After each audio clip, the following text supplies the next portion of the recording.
ठीक है ma'am, in those most prominent alternative centres of power one was European union. तो European union पर हमने अपना डिस्कशन स्टार्ट किया था, ठीक है। और यूरोपियन यूनियन पर हमारा डिस्कशन एक लेवल तक काफी हद तक हो चुका था। After getting into one penetration, first of all we discussed about the existence of European Union, then after that we discussed about the evolution of European Union. उसके बाद हम थोड़ा सा उस हिस्ट्री में चल रहे थे कि किस हिस्ट्री की वजह से यूरोपियन यूनियन बना। Last point on Saturday which we studied about European Union was कि the European Union, just a minute, the European Union has evolved over time from an economic union to an increasingly political one. I think मैंने काफी detail में आपको point two point ये बात समझा दी थी कि कोई भी कंट्री या कोई भी ग्रुप या कोई भी institution, how that institution becomes an economical institution and how that institution is being promoted from an economical institution to a political one. ये सब हमने बात की थी। तो ऐसी यूरोपियन यूनियन था कि यूरोपियन यूनियन सबसे पहले एक इकोनॉमिक यूनियन के रूप में इवॉल्व हुआ and after being evolved in the form of economic union that converted into a political union। अब आप कहोगे एकदम से, नो एकदम से, स्टेप बाय स्टेप ट्रांजिशन था वो। It was step by step transition as per the needs, as per the eras, as per the trade treaties between different nations. वो हल्के हल्के पॉलिटिकल यूनिट बनती चली गई। Next point was the European Union has started to act more as a nation state, जिसकी वजह से all the countries within the Europe were nation states on their respect. सब खुद में एक नेशन स्टेट भले ही थे, लेकिन यूरोपियन यूनियन एक ऐसी संस्था, एक ऐसी ऑर्गेनाइजेशन बनकर सामने आई कि उसके बाद यूरोपियन यूनियन खुद में एक इंडिपेंडेंट सॉवरेन यूनियन स्टेट बन गई। बिकॉज क्यों ना बने, उसका खुद का अपना पार्लियामेंट था, ठीक है, वो खुद अपने रेजोल्यूशंस पास करती थी, ठीक है। और थर्ड मोस्ट इंपॉर्टेंट थिंग, खुद के प्रोजेक्ट्स थे, खुद के प्रोजेक्ट्स पर डिस्कशन भी सभी कंट्रीज मिलकर करते थे। यानी कि European union was in itself a political institution. That's why we are saying that कि इकोनॉमिक से वो political institution के रूप में कन्वर्ट हुआ, because जिस institution का अपना पार्लियामेंट हो, वो इंस्टीट्यूशन एक पॉलिटिकल इंस्टीट्यूशन नहीं होगा तो फिर वो क्या होगा। Understood. Next point was, while the attempts to have a constitution for the European Union have failed, जिसमें कि मैंने आपको टेक्निकली बताया था that yes, on one side we are seeing this fact that कि यूरोपियन यूनियन का अपना parliament था। अब धीरे धीरे यूरोपियन यूनियन चाह रहा था कि वो एक पॉलिटिकल सुपर पावर बन जाए खुद में, like United States of America. But problem वहां पे आई when European Union proposed a frame of constitution, but the nations within that European Union I think demotivated that proposal, that no, all the countries, all the nation states of their own have their own constitution, and constitution is something which needs an independent framework, जिस independent framework के basis पर एक nation state की खुद की economy और एक खुद का जो इंफ्रास्ट्रक्चर है वो डिपेंड करता है। तो कॉन्स्टिट्यूशन कोई ऐसी चीज नहीं है जो सबके लिए कॉमन बने। That's why I think all the countries within the European union demotivated that proposal that European Union का खुद का अपना कॉन्स्टिट्यूशन भी होना चाहिए, वरना उसका अपना कॉन्स्टिट्यूशन भी हो जाता। It has its own flag, anthem, founding date and currency. Leaving constitution, everything was there for European Union as there is for any nation state like India, like जो भी है।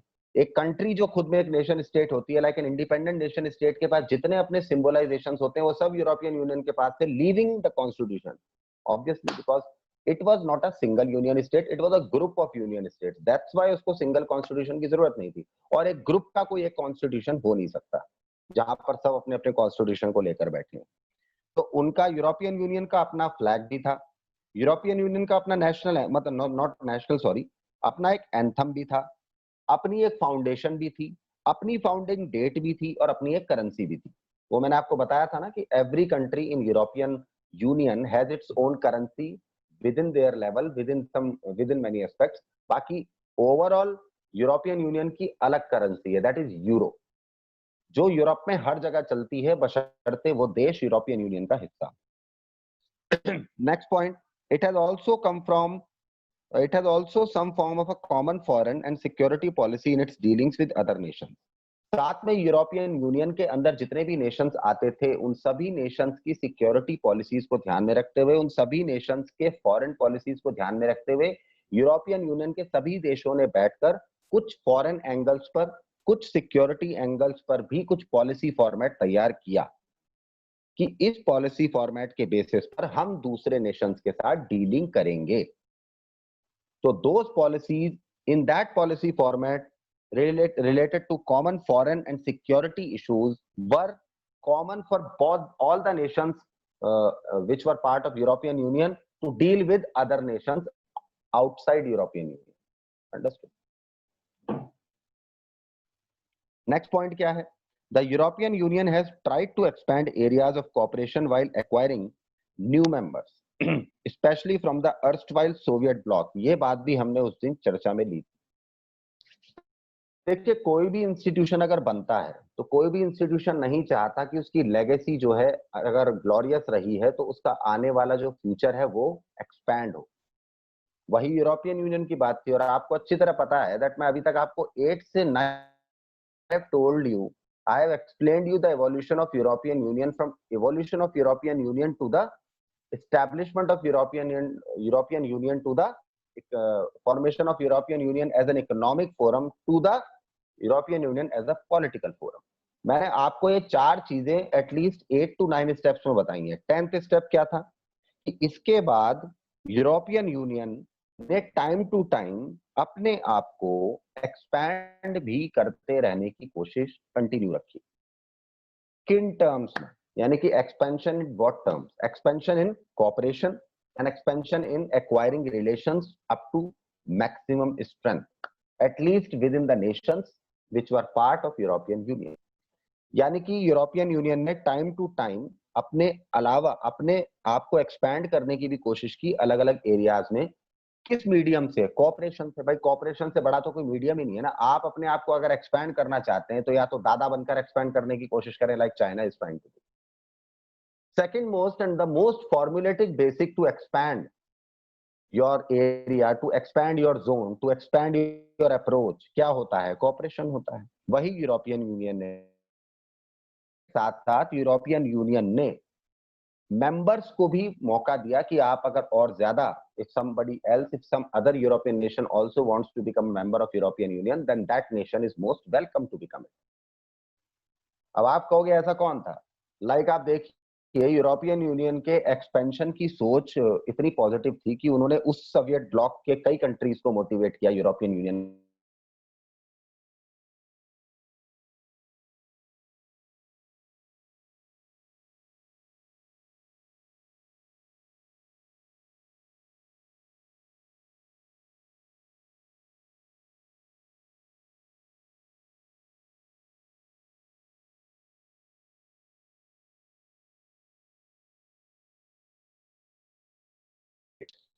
वो अलग बात है, उनका अपना खुद का कल्चर है जो यूरोपियन यूनियन का हिस्सा है अपने लेवल पर बहुत कम करने की कोशिश पड़े जरूरत पड़े सब एक साथ मिलकर ज्यादा से ज्यादा पॉलिसीज पर गेम प्ले हो जाए। और अगर ऐसा हो गया तो यूरोपियन यूनियन एक तरीके से more than less of a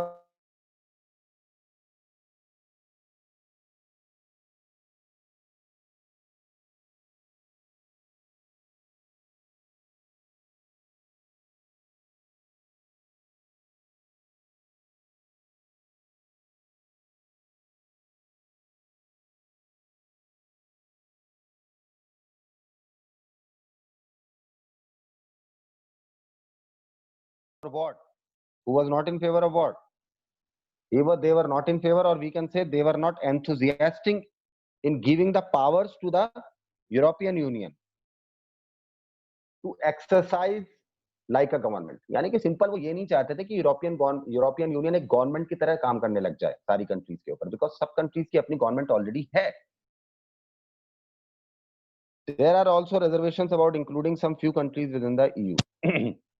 उसके अलावा यूरोपियन यूनियन के अंदर कुछ रिजर्वेशंस भी रखे गए कुछ कंट्रीज के लिए that if these countries wants to become part of EU और नॉट।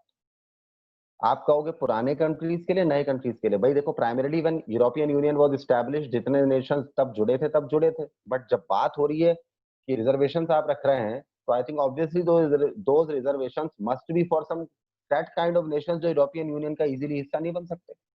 तो ऐसे कुछ नए देशों के लिए रिजर्वेशंस भी रखे गए जो यूरोपियन यूनियन का हिस्सा बनना चाहते हैं, जो यूरोपियन यूनियन का नॉर्मली कन्वेंशनल फ्लो के अकॉर्डिंग हिस्सा यानी कि पार्टिसिपेटर यानी कि मेंबर नहीं बन सकते थे। Next part, the European Union has economic, political and diplomatic and military influence. अब आप खुद ही सोचिए भाई, एक पर्टिकुलर संस्था, एक पर्टिकुलर इंस्टीट्यूशन के जो स्ट्रेंथ होती है वो किस चीज पर डिपेंड करती है? उसके पूरे के पूरे फ्रेमवर्क पर। और फ्रेमवर्क किस बात पर डिपेंड करता है? उसके वर्किंग मैनेजमेंट पर। और वर्किंग मैनेजमेंट किस बात पर डिपेंड करता है? एथिक्स पर। और एथिक्स किस बात पर डिपेंड करती हैं? वैल्यूज पर। और किसी भी इंस्टीट्यूशन की वैल्यूज क्या होती हैं? सब कुछ, इकोनॉमिक भी होती हैं, पॉलिटिकल भी होती हैं, कल्चरल भी होती हैं, मिलिट्री भी होती है, डिप्लोमेटिक भी होती हैं। तो यूरोपियन यूनियन के बारे में अगर हम बात करें तो यूरोपियन यूनियन ने इतने सालों की मेहनत और स्ट्रगल और ups and downs and raises and downfalls के बाद एक लेवल अटेन कर लिया था in nearby all the spheres related to the progress and enhancement of a institution. Like European Union का इकोनॉमिक इन्फ्लुएंस भी काफी अच्छा हो गया था वर्ल्ड में, ग्लोबल लेवल पर। पॉलिटिकल इन्फ्लुएंस भी काफी स्ट्रांग हो चुका था। डिप्लोमेटिकली भी यूरोपियन यूनियन काफी बड़ा, आप कह सकते हैं कि इम्पैक्टफुल इंस्टीट्यूशन बन चुका था वर्ल्ड के अंदर ग्लोबल पॉलिसीज के लिए। एंड अलॉन्ग विद दैट एक मिलिट्री इन्फ्लुएंस भी यूरोपियन यूनियन का मजबूत बन चुका था। वो अलग बात है कि मिलिट्री लेवल पर तो एटलीस्ट जहां यूएस का नाम लिया जाता था वहां यूरोपियन यूनियन वैसे ही काउंट कर लिया जाता था। The European Union is the world's biggest economy with a GDP of more than 17 trillion in 2016। अगर हम देखें, slightly larger than that of the United States, जिसमें कि हमने ये भी बात की थी कि यूरोपियन यूनियन की ओवरऑल इकोनॉमी पूरे वर्ल्ड के अंदर सबसे बड़ी इकोनॉमी है in terms of GDP. Understood? Nearby कितनी है? मोर देन 17 ट्रिलियन। 2016 के अंदर यूरोपियन यूनियन की जो कंट्रीब्यूशन थी of GDP into the world economy was near by more than 17 trillion, जो यूनाइटेड स्टेट से थोड़ी ज्यादा ही थी, कम नहीं थी। आप समझे? आप यूरोपियन यूनियन इसीलिए एक पॉलिटिकल यूनिट बनना चाहता था बिकॉज उसको पॉलिटिकली यूनाइटेड स्टेट से मजबूत बनना था। अंडरस्टूड? बाकी सब में वो जानता था कि independent, as an independent country Europe का कोई भी यूएस से कंपटीशन नहीं ले सकता। Third most important that they were not in actual favour to fight against US in any of the aspect. लेकिन एक होता है ना कि एक सेल्फ ग्रीड होता है, एक सेल्फ एम्बिशन होता है, तो उनका खुद का सेल्फ एम्बिशन था that we should have our political framework. हम लोग इतने बड़ी रूलिंग एलाइट रहे हैं वर्ल्ड के, तो आई थिंक हमारा खुद का इतना एच्योर तो होना चाहिए दैट हमारा पॉलिटिकल और इकोनॉमिक यूनिट इतना बड़ा हो कि जिसके कंपैरिजन में कोई खड़ा ना हो पाए। That's why European union was in motivation, और दैट्स व्हाई जितने भी देश यूरोपियन यूनियन का हिस्सा बने थे उन्होंने इस पूरे इंस्टीट्यूशन के फ्रेमवर्क को सपोर्ट भी किया। करेंसी भी खुद की बनी, वरना ऐसा बनती थोड़ी। आप बताइएगा मुझे कि यूरोपियन यूनियन के अलावा कोई ऐसी यूनियन बताइएगा जिस यूनियन के अंदर एक से ज्यादा कंट्रीज हो और उसकी सिंगल करेंसी हो। पूरे वर्ल्ड में नहीं मिलेगी आपको। Its currency the euro can pose a threat to the dominance of the US dollar. जो मैं बोलने वाला हूँ, जो मैं ऑलरेडी अभी आपको समझा चुका था, वही चीज नेक्स्ट पॉइंट बुक में बन के आ गया कि यूरोपियन यूनियन के बनने से सबसे बड़ा फायदा यूरोपियन यूनियन के सभी देशों को यह हुआ है कि accumulatively as a part of a single organization named as European Union, all these nations in a group have become the biggest contributor of GDP into the world's economy, contributing about 17 trillion in 2016, जो record बता रहे हैं, which was या which is we can say या can be we can say counted as slightly larger than to the United States। तो इसका मतलब Europe को अगर हम यूरो करेंसी के बेसिस पर कंपेयर करें तो उनकी यूरो करेंसी डॉलर से मजबूत है। अब आप समझ गए क्यों मजबूत है? बिकॉज उनका जीडीपी में कंट्रीब्यूशन यूएस से ज्यादा है। एज यूरो, पाउंड की वैल्यू डॉलर से कम मिलेगी आपको, और किसी भी स्टेट में आप जाओगे उसका अपना जो खुद का इंडिपेंडेंट करेंसी होगा उसकी वैल्यू आपको डॉलर से काफी वीक मिलेगी या कमजोर मिलेगी। But when the currency of the European Union as a single economic unit, as a single economic nation state की तरह उनकी करेंसी एक्ट करेगी तो वो डॉलर से मजबूत होगी, और वो डॉलर से इसीलिए मजबूत है भी। तो आपको समझना चाहिए that in the market, in the world market, in the market of currency, euro is the most powerful currency, और यूरो हमेशा से यूएस के डॉलर के लिए एक थ्रेट ही रही है। कल भी थ्रेट थी, आज भी थ्रेट है, और आने वाले वक्त में भी थ्रेट ही रहेगी। और यही एक ऐसी चीज है जहां पर यूनाइटेड स्टेट्स यूरोपियन यूनियन पर डिपेंड कर जाता है। तो ये आप कह सकते हैं एक सक्सेसफुल की पॉइंट रहा है ईयू बनाने का। नेक्स्ट पॉइंट है, its share of world trade is 3 times larger than that of the United States, following it to be more assertive in trade disputes with the US and China. समझ गए आप? Euro, एक बात मैंने आपको पहले ही बता दी कि why euro is nearby, आप कह सकते हैं कि the most strongest currency as compared to dollar, and it always was and it always will be a threat to the currency named as US dollar. और US dollar की dominance को हमेशा वो चैलेंज करती आई है और कर रही है और करती रहेगी, जहां तक हम सोच रहे हैं। एक तो ये कारण, टेक्निकली एक और कारण, वर्ल्ड ट्रेड में नियर बाय 3 गुना, यानी कि विश्व के अंदर जो व्यापार होता है किसी भी चीज का, ट्रेड में तो तीनों सेक्शंस आ जाते हैं, प्राइमरी, सेकेंडरी एंड टर्शरी। तो काउंटिंग ऑल दी सेक्टर्स जो वर्ल्ड ट्रेड बनता है, उस वर्ल्ड ट्रेड में आप कह सकते हो कि यूनाइटेड स्टेट्स का जितना कंट्रीब्यूशन है, यूनाइटेड स्टेट्स का जितना उसमें पार्टिसिपेशन है, उसके कंपटीशन में, कंपैरिजन में 3 times यूरोपियन यूनियन का कंट्रीब्यूशन और पार्टिसिपेशन है। अंडरस्टूड? जिसकी वजह से यूरोपियन यूनियन एक सबसे बड़ी पावर बन के उभरा है पूरे वर्ल्ड में पिछले कुछ वक्त में, ट्रेड डिस्प्यूट्स में एक कैटलिस्ट के रूप में काम करने का, या ट्रेड डिस्प्यूट्स में एक मीडिएटर का काम करने का।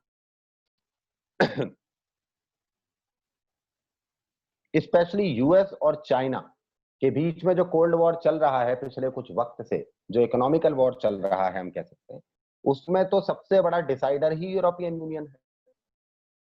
अंडरस्टूड? तो we can say easily that क्योंकि उसकी करेंसी मजबूत है, क्योंकि उसकी करेंसी की वजह से उसका contribution nearby 3 times as compare to US है, देयरफॉर यूरोपियन यूनियन जो है ज्यादा असर्टिव माना जाता रहा है to solve the trade dispute, ज्यादा लायबल और ज्यादा जिम्मेदार संस्था मानी जाती रही है ट्रेड डिस्प्यूट्स में पार्टिसिपेट करने की और सॉल्व करने की, स्पेशली यूएस और चाइना के।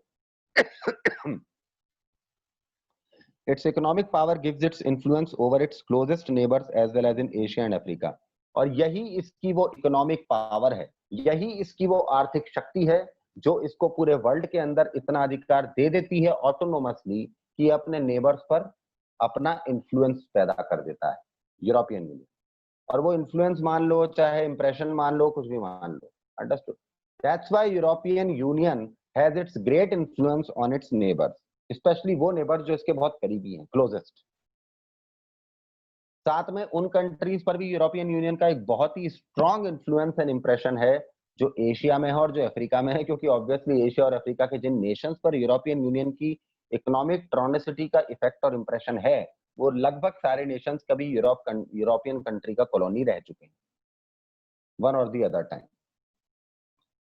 It also functions as an important bloc in an international economic organization such as the World Trade Organization. अब यार खुद ही सोचो ना, वर्ल्ड जीडीपी में सबसे ज्यादा कंट्रीब्यूशन, ठीक है। सेकंड थिंग, आप कह सकते हो कि वर्ल्ड ट्रेड के अंदर जो शेयर पार्टिसिपेशन है और इंटेंसिटी है वो nearly 3 times as compare to United States है। Third most important thing, US और चाइना के बीच के जो ट्रेड डिस्प्यूट्स हैं उनमें सबसे बड़ा कैटलिस्ट यूरोपियन यूनियन है। चौथी बात, अपने इकोनॉमिक पावरफुल स्ट्रक्चर या इकोनॉमिक पावरफुल इंफ्रास्ट्रक्चर या इकोनॉमिक पावरफुल फ्रेमवर्क की वजह से इनका इफेक्ट अपने सारे क्लोजेस्ट नेबर्स पर ऑटोनोमस है, along with all the countries nearby, all the countries related to them in the history in Asia and Africa पर भी है। तो आप सोच सकते हैं कि वर्ल्ड के अंदर इकोनॉमिक ऑर्गेनाइजेशन जितनी भी बनी है वर्ल्ड लेवल पर to promote world in an accommodated way on the path of economic development, उनमें भी यूरोपियन यूनियन का एक बहुत बड़ा स्थान होगा। तो इसका उत्तर है, जवाब है यस। आप कहोगे मतलब सर? मतलब सिंपल है कि हर चीज में एक बहुत ही इंपॉर्टेंट रोल अदा करने वाली यूरोपियन यूनियन इंटरनेशनल लेवल पर जितनी भी इकोनॉमिक ऑर्गेनाइजेशंस बनी है, चाहे वर्ल्ड बैंक हो, चाहे इंटरनेशनल मॉनेटरी फंड आईएमएफ हो, चाहे डब्ल्यूटीओ हो, सब में यूरोपियन यूनियन का सबसे इंपॉर्टेंट रोल होता है। इन्हीं के रोल को डिफाइन करते हुए यूएस अपनी भूमिका तय करता है, यानी कि US always decides its own role to play depending upon the economic stand of European Union in any of the economic organizations of the world, playing like a global state, sorry, playing like a global organization. Book के अंदर सिर्फ WTO का नाम दे रखा है, तो आप WTO के नाम पर ही बात कर सकते हैं। वैसे तो नियर बाय हर इंटरनेशनल ऑर्गेनाइजेशन के अंदर पार्टिसिपेशन यूरोपियन यूनियन का नियर बाय उतना ही है जितना WTO में। Last point for today, the European Union has also political and diplomatic influence. वो हम बात कर चुके हैं कि यूरोपियन यूनियन का जितना इन्फ्लुएंस इकोनॉमिकली है पूरा वर्ल्ड में, उतना ही इन्फ्लुएंस उनका पॉलिटिकली भी है, क्योंकि वो हो चुका है, और डिप्लोमेटिकली भी है, क्योंकि वो हो चुका है। Two members of the EU, Britain and France, hold permanent seats on the UN Security Council. जिसका सबूत क्या है?